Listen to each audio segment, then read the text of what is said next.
ارے جو ماں باپ آپ کو پیدا کر دیا، اس دنیا میں لا دیا، جس کے ذریعے آپ دنیا میں آ گئے، آپ یہ کہتے ہیں کہ میرے ماں باپ نے میرے لیے کیا کیا؟ آپ کا دماغ کام نہیں کرتا ہے؟ آپ سوچے، غور و فکر کریں کہ وہی ماں باپ ہے نا، ماں جو اپنے شکم میں 9 مہینے رکھی۔ السلام علیکم ورحمۃ اللہ وبرکاتہ۔ حضرات محترم، شب قدر کے بارے میں کچھ باتیں آپ لوگوں تک پہنچانے کی کوشش کر رہا ہوں۔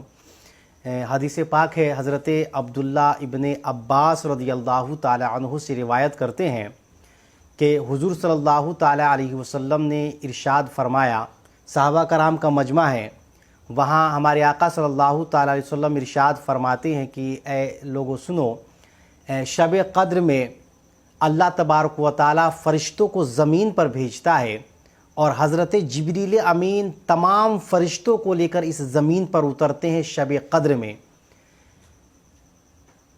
اور اتنے فرشتے آتے ہیں نا زمین پر کہ زمین تنگ پڑ جاتی ہے، کم پڑ جاتی ہے۔ تو اب سوچیں کہ فرشتوں کی کتنی بڑی جماعت ہوگی۔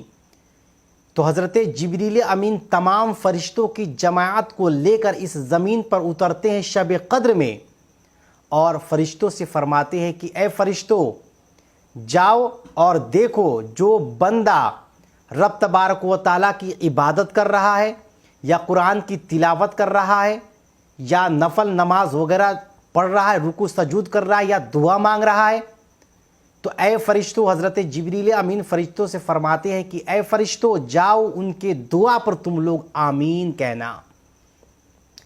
حضرت جبریل امین یہ فرشتوں کو حکم دے رہے ہیں کہ جو بندہ رب کی بارگاہ میں دعا مانگ رہا ہے نا، ان کی دعا پر تم آمین کہنا۔ اور پتہ ہے یہ سلسلہ جو ہے صبح تک چلتا رہتا ہے۔ صبح جب نمودار ہو جاتی ہے نا، تو حضرت جبریل امین فرشتوں سے فرماتے ہیں کہ اے فرشتوں، اب چلو واپس چلنے کا وقت ہو چکا ہے۔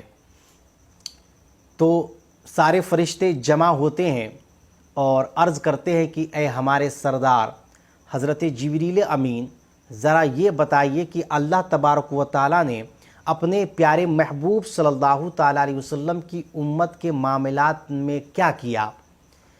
تو حضرت جبریل امین فرماتے ہیں کہ جو لوگ رب کی عبادت کیا شب قدر میں پوری رات جاگ کر، تو رب تبارک و تعالیٰ کی خاص نظر کرم ان لوگوں پر پڑی اور ان کی مغفرت ہو گئی، ان کی معافی قبول کر لی گئی، ان کی عبادت رب کی بارگاہ میں قبول کر لی گئی، مگر صرف 4 قسم کے لوگوں کو چھوڑ کر۔ اور یہ ساری باتیں ہمارے آقا صلی اللہ تعالی وسلم صحابہ کرام کو بتا رہے تھے۔ تو اس میں سے ایک صحابی رسول کھڑے ہوتے ہیں اور عرض کرتے ہیں، یا رسول اللہ صلی اللہ تعالی علیہ وسلم، ذرا یہ بتلا دیا جائے کہ حضرت جبریل امین نے تو یہ فرما دیا، یہ بتلا دیا تمام فرشتوں سے کہ جو بندہ شب قدر میں پوری رات جاگ کر عبادت کرتا ہے، رکوع سجود کرتا ہے، تو اللہ تبارک و تعالیٰ کی خاص نظر کرم ان پر پڑتی ہے اور ان کی مغفرت ہو جاتی ہے، ان کی عبادت رب کی بارگاہ میں قبول ہو جاتی ہے۔ مگر حضرت جبریل امین یہ بھی فرما رہے ہیں کہ 4 قسم کے لوگوں کو چھوڑ کر۔ صحابی عرض کرتے ہیں، یا رسول اللہ صلی اللہ تعالی وسلم، وہ 4 قسم کے لوگ کون ہیں جن کی عبادت رب کی بارگاہ میں قبول نہیں ہو سکتی ہے شب قدر کی رات میں؟ اتنی بڑی فضیلت جس شب کے بارے میں حضور فرماتے ہیں کہ اگر جو بندہ شب قدر میں پوری رات جاگ کر اللہ کی عبادت کرے، نفل نماز پڑھے، رکوع سجود کرے، قرآن کی تلاوت کرے، تسبیح پڑھے، حضور فرماتے ہیں کہ اس بندے کو 1000 مہینوں کی عبادت کا ثواب اس کے نامہ اعمال میں لکھ دی جاتی ہے۔ اب سمجھ رہے ہیں نا، 1000 سال کی عبادت کا ثواب اس کے نامہ اعمال میں لکھ دی جا رہی ہے۔ اگر اس کو آپ کاؤنٹ کریں گے، اس کی گنتی کریں گے نا 1000 مہینوں کا، تو میرے حساب سے، میرے کاؤنٹ سے یہ پتہ چل رہا ہے کہ 83 سال اور 4 مہینوں سے بھی زیادہ آپ کے نامہ اعمال میں عبادت کا ثواب لکھا جاتا ہے۔ ایک شب قدر میں آپ رات بھر گزار کر عبادت کریں گے رب کی بارگاہ میں، تو دعا مانگیں گے رو رو کر، تو یہ 1000 साल की इबादत जो है आपके नामाए अमाल में लिख दी जा रही है। ये हुजूर फरमा रहे हैं, शब कद्र की फजीलत बयान कर रहे हैं। तो सहाबा, बहरहाल सहाबा अर्ज़ करते हैं, या रसूलल्लाह सल्लल्लाहु ताला अलैहि वसल्लम, वो कौन लोग हैं जिनकी इबादत शब कद्र में भी कबूल नहीं की जा सकती है? वो 4 किस्म के लोग कौन हैं? तो हुजूर सल्लल्लाहु ताला अलैहि वसल्लम फरमाते हैं, सुनो, 4 किस्म के लोग वो हैं। पहला वो लोग हैं जो शराब पीते हैं। याद रखें, जो लोग शराब पीते हैं वो पूरी रात जागकर इबादत करे, नफल नमाज पढ़े, कुरान की तिलावत करे, तस्बीह पढ़े, तब भी उसकी इबादत रब की बारगाह में कबूल नहीं हो सकती है जब तक वो रो रो कर रब की बारगाह में तौबा ना कर ले। अगर वो बंदा तौबा कर लेता है शराब से, तब उसकी इबादत रब की बारगाह में कबूल होती है। तो आपसे गुजारिश है कि जो लोग शराब के आदी हैं, शराब पीते हैं, वो शराब छोड़ दें, तौबा कर ले रब की बारगाह में। बेशक रब तबारक व तआला हम को बख्शने वाला है, हम सबको माफ़ करने वाला है। तो अब भी वक्त है, तौबा कर ले, क्योंकि अभी भी तौबा का दरवाज़ा खुला हुआ है। तो फिर हुजूर सल्लल्लाहु ताला अलैहि वसल्लम फरमाते हैं कि पहले लोगों के बारे में तो बात कर दिए, अब दूसरे किस्म के वो लोग हैं जिनकी इबादत शब कद्र में भी इबादत कबूल नहीं की जाती है। दूसरे वो लोग हैं जो अपने माँ बाप का नाफरमान है। याद रखें, अब अपने दिल पर हाथ रखकर सोचे, गौर करें, क्या आप अपने माँ बाप के फरमा बरदार हैं या नहीं? अगर आप अपने माँ बाप के नाफरमान हैं तो याद रखें, फरमा बरदार बन जाएं। क्या पता इस जिंदगी का क्या भरोसा, आज रात है, कल सुबह तक हम जिंदा रहें या ना रहें। तो याद रखें, जो बंदा अपने माँ बाप का नाफरमान है, उनकी इबादत रब की बारगाह में कबूल नहीं की जा सकती है जब तक कि वो अपने माँ बाप का फरमा बरदार ना बन जाए। अरे ये वही माँ बाप है ना जो लोग अपने बदन पर ईद के दिन नए कपड़े नहीं पहने, अपनी औलादों के लिए नए कपड़े बनवा कर दिए थे। ये वही माँ बाप हैं जो खुद एक लुकमा कम खाते थे, अपनी औलाद को भरपेट खिलाते थे। ये वही माँ बाप हैं, जब आप कहीं से गुजर जाते थे ना अपने माँ बाप के साथ, तो आप जिस चीज़ पर उंगली रख देते थे कि अम्मी अब्बू ये चीज़ मुझे चाहिए, तो आपके माँ बाप वो कर्जा लेकर आपकी ज़रूरत को पूरी किया करते थे। ये वही माँ बाप है ना, इनको आप ठुकराते हैं। आज आप कहीं के नहीं रहेंगे। याद रखें, जो माँ बाप के नहीं होते हैं ना, वो किसी के नहीं होते। जो माँ बाप का नहीं, वो किसी का नहीं। मैं तो समझता हूँ वो किसी का हो ही नहीं सकता है। इसीलिए अब भी वक्त है, आप अपने माँ बाप के फरमा बरदार बन जाएं। जिन लोगों ने आप जो है माँ जो है अपने पेट में 9 महीने अपने शिकम में आपको रखा था, दर्द तकलीफ को बर्दाश्त करके 9 महीने माँ ने अपने शिकम में रखा। जब आपकी विलादत हुई, जब आपकी पैदाइश हुई थी ना, तो वही माँ है, आपको सहारा दी, गीले बिस्तर पर खुद सोई, ठंडी के मौसम में गर्म पर आपको सुलाया, आपको बचपन से लेकर जवानी तक आपका परवान चढ़ाया, आपका पालन पोषण किया, आपकी शादी ब्याह कर दी आपके माँ बाप ने। लेकिन आप क्या किए? आप अपने माँ बाप का नाफरमान बन गए और कहते हैं कि अब मेरे माँ बाप ने मेरे लिए क्या किया। अरे जो ये कहता है ना मेरे माँ बाप ने क्या किया, तो सुने, आप कैसे कह सकते हैं कि मेरे माँ बाप ने क्या किया? अरे जो माँ बाप आपको पैदा कर दिया, इस दुनिया में ला दिया, जिसके जरिए आप दुनिया में आ गए, आप ये कहते हैं कि मेरे माँ बाप ने मेरे लिए क्या किया? आपका दिमाग काम नहीं करता है। आप सोचिए, गौर व फिक्र करें कि वही माँ बाप है ना, माँ जो अपने शिकम में 9 महीने रखी, तकलीफ मुसीबत परेशानी को बर्दाश्त की, और आज उसी माँ बाप को ठुकरा रहे हैं, उसी माँ बाप का नाफरमान बन रहे हैं।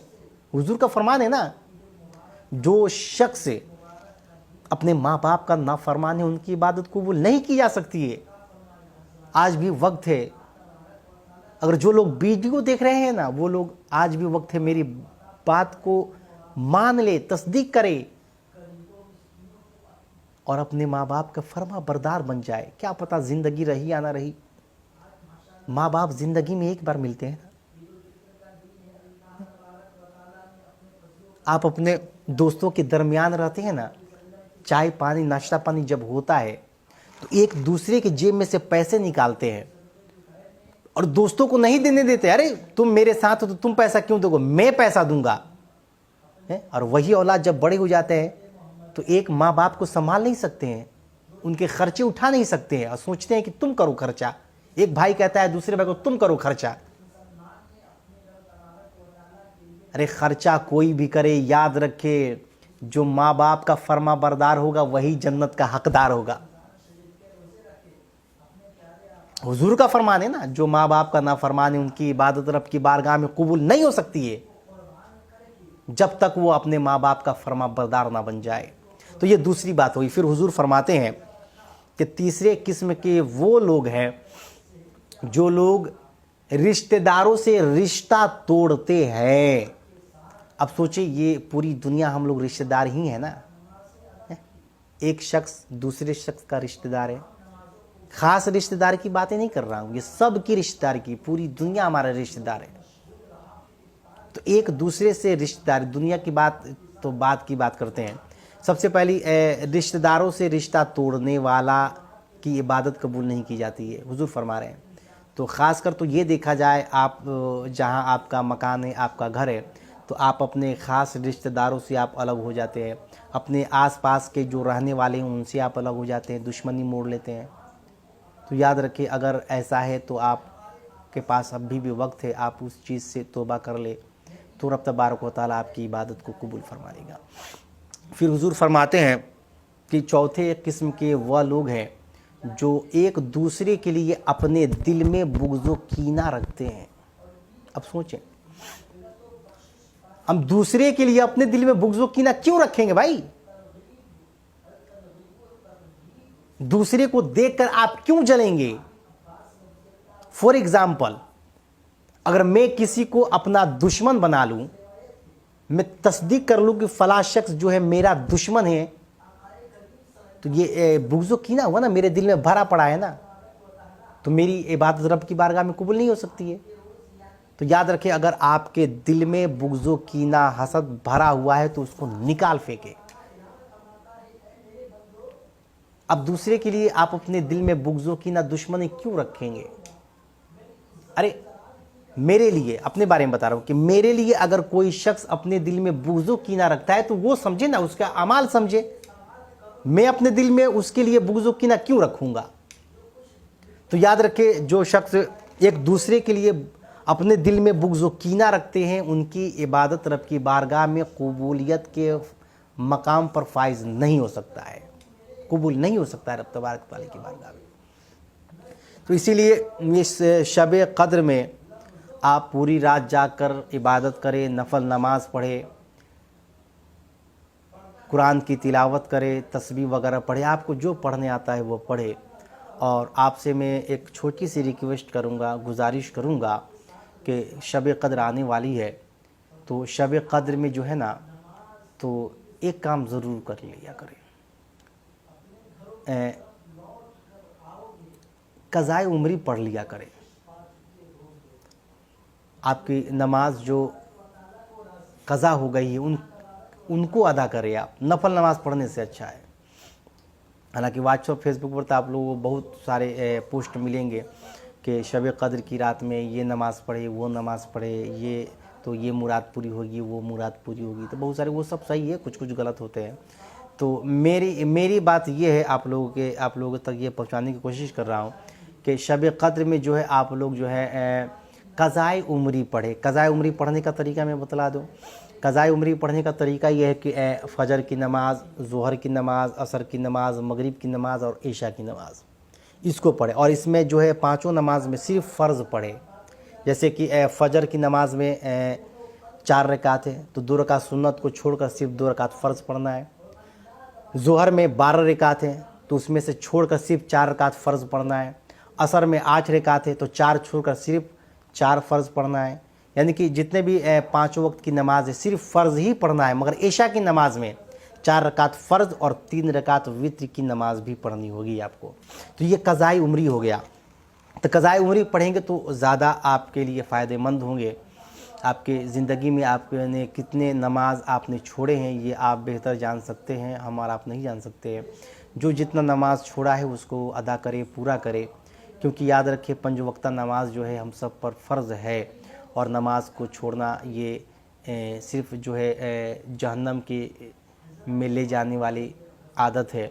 अगर इस आदत को हम लोग ख़त्म कर ले तो बेशक रब तबारक व तआला गफ़ारो सत्तार है, रहीम व करीम है, वो बख्शने वाला है, वो रहम करने वाला है, वो हमें जो है वो चीज़ अता करने वाला है जो हम लोग दिल से मांगेंगे और रब की बारगाह में तौबा करेंगे, तौबा भी कबूल फरमाने वाला है रब तबारक व तआला।